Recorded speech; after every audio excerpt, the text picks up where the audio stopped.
அஸ்ஸலாமு அலைக்கும் வரஹ்மத்துல்லாஹி வபரகாத்துஹு. அன்புக்குரிய சகோதரர்களே, சூடான் நாட்டிலிருந்து வரக்கூடிய சூடான் விசன் என்ற தினசரி பத்திரிகையில் வந்த ஒரு செய்தி, திருக்குர்ஆன் இறைவேதம் தான் என்பதை உண்மைப்படுத்தக்கூடிய ஒரு அற்புதமான ஒரு நிகழ்வு. யூத மதத்தைச் சேர்ந்த ஒரு மருத்துவர், பேர் ராபர்ட் கில்ஹாம். இந்த மருத்துவர் ஆல்பர்ட் ஐன்ஸ்டீன் மருத்துவ ஆய்வு நிறுவனத்தின் மூலமாக ஒரு ஆய்வு ஒன்றை நிகழ்த்துகின்றார். மருத்துவம் சார்ந்த ஒரு ஆய்வு, மரபணு தொடர்பான ஒரு ஆய்வு. கணவன் மனைவி உடலுறவு கொள்ளும் பொழுது அவர்களுடைய பிறக்கக்கூடிய குழந்தைகளுக்கு அந்த கணவனுடைய மரபணுவினுடைய தாக்கம் எந்த அளவுக்கு இருக்கின்றது என்பது குறித்து ஒரு ஆய்வை நிகழ்த்துகின்றார். ஆணினுடைய மரபணு தடயம் என்பது ஒரு பெண்ணிடத்தில் அந்த ஆண் மறைந்த பிறகும் அந்த ஆணோடு உடலுறவு கொண்டதில் இருந்து 3 மாதங்கள் வரை அந்த மரபணு தடயம் அவனுடைய உடம்புல பதிவு செய்யப்படுது. அப்ப அந்த மரபணு தடயம் அழிவதற்கு 3 மாதங்கள் பிடிக்கின்றது. அது அழியறதுக்கு 3 மாதம் தேவைப்படுகின்றது. பாத்தீங்கன்னா, திருமணம் முடிச்சதுக்கு அப்புறம் அந்த மனைவி பெறக்கூடிய குழந்தை கணவனை பிரிந்து விட்டாலும் 3 மாதங்கள் வரைக்கும் அவள் வேற ஒரு ஆணோடு உடலுறவு கொள்ளாமல் குழந்தை பெறுவாளேயானால் அந்த குழந்தையினுடைய மரபணுவை டெஸ்ட் பண்ணும் பொழுது இந்த கணவனுடைய மரபணுவினுடைய தடயங்கள் அதில் இருக்கின்றது. அதே நேரத்தில் 3 மாதத்துக்குள்ளேயே ஒரு கணவனை ஒரு மனைவி பிரிகின்றால், அப்படி அந்த கணவனை பிரியக்கூடிய மனைவியானவள் 3 மாதத்திற்குள்ளேயே இன்னொரு ஆணோடு உடலுறவு கொள்கின்றாள். அப்படி இன்னொரு ஆணோடு உடலுறவு கொள்வாளேயானால் அந்த மனைவிக்கு பிறக்கக்கூடிய குழந்தையினுடைய மரபணுவை எடுத்து ஆய்வு செய்யும் பொழுது 2 ஆண்களுடைய மரபணுடைய தடயங்கள் அதுல பதிவு செய்யப்பட்டிருக்கிறத இவர் பார்க்கிறாரு. அப்ப என்னன்னா, இவருக்கு ஒரு விஷயம் புலப்படுகின்றது. ஒரு பெண்ணானவள், அந்த பெண் ஒரு திருமணம் முடித்து கணவனை பிரிந்து விட்டாலோ அல்லது கணவன் இறந்து விட்டாலோ இன்னொரு ஆணோடு உடலுறவு கொள்வதற்கு ஒரு 3 மாத கேப் இருக்கணும். 3 மாதம் கழிச்சு அவள் உடலுறவு கொண்டு ஒரு குழந்தையை பெற்றெடுத்தால் பிறக்கக்கூடிய குழந்தையை டிஎன்ஏ டெஸ்ட் நம்ம பண்ணும் பொழுது ஒரு ஆணுடைய மரபணு தடயம் மட்டும் அந்த குழந்தையில பதிவு செய்யப்பட்டிருக்கின்றது. அது அல்லாமல் 3 மாதத்துக்குள்ளேயே அவ வேற ஒரு ஆணை திருமணம் முடித்து அவனோடு உடலுறவு கொண்டு ஒரு குழந்தையை பெற்றெடுத்தால் 2 ஆண்களுடைய மரபணு தடயங்கள் அதுல பதிவு செய்யப்பட்டிருக்குது. ஆணினுடைய மரபணு தடயம் என்பது ஒரு பெண்ணிடத்தில் அந்த ஆண் மறைந்த பிறகும் அந்த ஆணோடு உடலுறவு கொண்டதில் இருந்து 3 மாதங்கள் வரை அந்த மரபணு தடயம் அவனுடைய உடம்புல பதிவு செய்யப்படுது. அப்ப அந்த மரபணு தடயம் அழிவதற்கு 3 மாதங்கள் பிடிக்கின்றது. 3 மாதம் கழித்துதான் அது அழியறதுக்கு 3 மாதம் தேவைப்படுகின்றது அப்படின்னு சொல்லி ஆய்வு பண்ணி இந்த ஆய்வை தன்னுடைய சக நண்பரிடத்துல போய் சொல்றாரு. சக நண்பருடைய பேர் என்னன்னா ஹாசிம் மசாவி அப்படின்ற முஸ்லீம் நண்பர். அந்த ஹாசிம் மசாவி என்ற முஸ்லீம் நண்பர்கிட்ட போய் சொல்றாரு, இந்த மாதிரி ஒரு அற்புதமான ஒரு கண்டுபிடிப்பை நான் கண்டுபிடிச்சிருக்கிறேன். என்ன கண்டுபிடிப்பு அப்படின்னு பாத்தீங்கன்னா, மரபணு தடயம் சம்பந்தமான ஒரு கண்டுபிடிப்பு. ஒரு பெண்ணிடத்தில் ஒருவன் உடலுறவு கொண்டு 3 மாதங்கள் அவனுடைய அந்த மரபணு தடயம் அந்த பெண்ணிடத்தில் இருக்கின்றது. 3 மாதத்துக்கு அப்புறம் தான் அது அழியுது.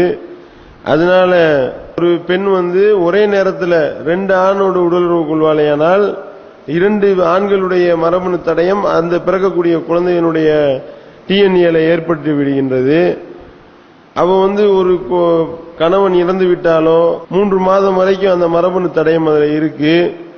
3 மாதம் கழிச்சு இன்னொரு ஆணை கல்யாணம் பண்றது அவளுக்கு சேஃப்டி அப்படின்ற மாதிரியான செய்தியை சொல்றாரு.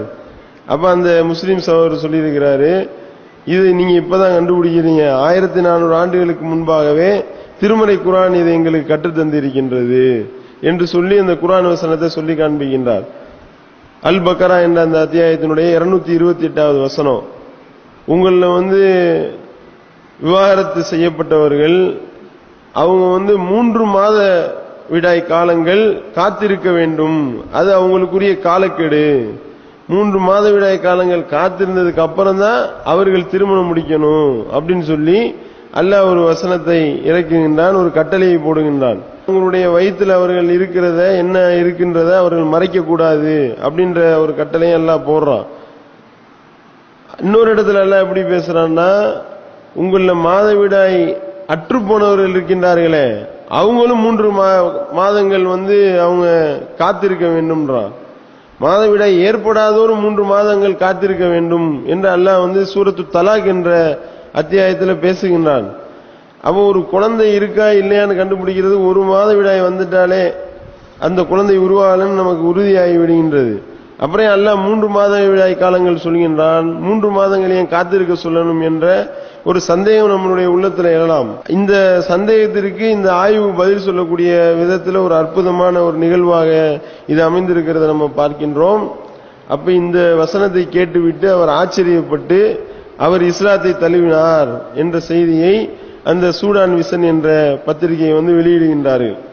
அப்ப என்னன்னா, திருக்குர்ஆன் ஒரு கட்டளையை போடுகின்றது என்றால் அதுல இந்த மாதிரியான என்ன காரணம்னு சொல்லப்படல. 3 மாதவிடாய் காலங்கள் அவங்க காத்திருக்க வேண்டும் என்று அல்லாஹ் மொட்டையாதான் ஒரு கட்டளையை போடுறான்.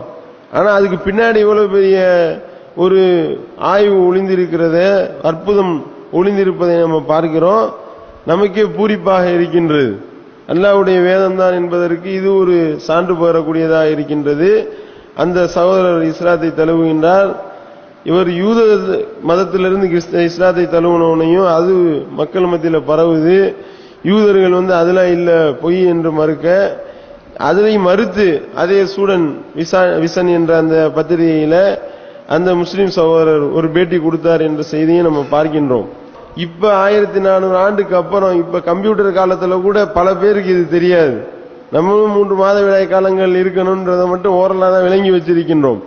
ஆனால் இப்ப உள்ள ஆளுகளுக்கு கூட தெரியாத ஒரு விஷயத்தை அல்லாஹ் 1400 ஆண்டுகளுக்கு முன்பாகவே சொல்லியிருக்கின்றான் என்றால் இது இதனுடைய வேதம் தான் என்பதற்கு இது ஒரு மிகப்பெரிய சான்றாக இருக்கின்றது. அதோடு மட்டுமல்லாம இதுல இன்னொரு கவனிக்க வேண்டிய ஒரு விஷயம் என்னன்னா, இந்த மாதிரி கணவனை பிரிந்தவர்கள், கணவனால் தலாக் விடப்பட்டவர்கள், கணவன் இறந்தவர்கள், கணவன் இறந்தா 4 மாதம் 10 நாள் தான் இருக்க வேண்டும், திருமணம் முடிக்காம இருக்கணும், அதுதான் இறைவனுடைய கட்டளை. அப்படி இருக்கும் பொழுது இப்படிப்பட்ட ஒரு கட்டளையெல்லாம் இன்னும் பிற மதங்கள் போட்டு இருக்கின்றார்களா? ஆய்வு செஞ்சு பாருங்க. கணவன் இறந்து விட்டாலும் கணவனை பிரிஞ்சு விட்டாலும் இன்னொரு கல்யாணம் பண்றதை பாவம்ன்ற அளவுக்கு தான் அவர்கள் நினைத்து வைத்திருக்கின்றார்கள். இன்னொரு கல்யாணம் பண்ண தேவையில்லை, கணவனோட சேர்த்து உயிரோட வச்சு கொளுத்தி விட சொல்லி தான் அவர்கள் சொல்லிக் கொண்டிருக்கின்றார்கள். கணவன் இறந்து விட்டால் கிறிஸ்தவ மதத்தில் அவனுடைய தம்பி அவனுடைய அந்த பெண்ணுடைய புருஷனாக ஆட்டோமேட்டிக்கா மாறிடுவானா. அதுல பிறக்கிற குழந்தைக்கெல்லாம் அவங்க அண்ணன் தான் அப்பேன் என்று சொல்லக்கூடிய அளவிற்கு எழுதி வைத்திருக்கின்றார்கள்.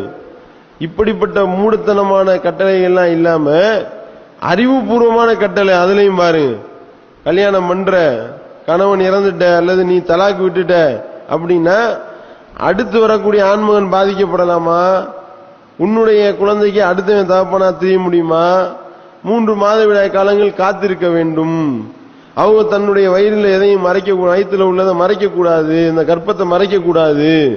இதை பத்தி யாராவது ஆய்வு பண்ணானா? எந்த விதமாவது ஆய்வு பண்ணிச்சா? எந்த அறிவாளியாவது இதை சொன்னானா? எவ்வளவு கரைச்சு குடிச்ச விஞ்ஞானிகளாவது இதை பத்தி பேசினாங்களா? அல்ல இதை பத்தி. ஏன்னா படைச்ச ரப்பு, அவன் படைச்ச ரப்புக்கு எல்லாம் தெரியுமா இல்லையா? நீ இந்த மாதிரி தலாக்கு விட்டுட்ட, நீ இறந்துட்ட அப்படின்னா உன்னுடைய குழந்தைக்கு அடுத்தவன் தகப்பனா ஆயிடக்கூடாது. அடுத்தவன் உன் குழந்தைக்கு நீ தான் தகப்பனா இருக்கணுமே ஒழிய அடுத்தவனுடைய குழந்தையை சுமத்தக்கூடாது என்ற அடிப்படையில் அல்லாஹ் இவ்வளவு ஒரு அற்புதமான சட்டத்தை அல்லாஹ் நமக்கு சொல்லி காட்டுகின்றான். இது மூலமாக இது இறைவனுடைய வேதம் தான் என்பது உறுதியாகின்றது. அதே நேரத்தில் இன்னும் பிற சித்தாந்தங்கள் அது சரியான சித்தாந்தம் இல்லை என்பதையும் இந்த விதத்துல நாம விளங்கிக் கொள்கின்றோம். இது சரியான முறையில் விளங்கி அமல் செய்யக்கூடிய நன்மக்களாக உள்ள இறைவன் நம் அனைவரையும் ஆக்க வேண்டும் என்று பிரார்த்தி நிறைவு செய்கின்றேன். வாயிதவான அல்ஹம்துலில்லாஹி ரப்பில் ஆலமீன்.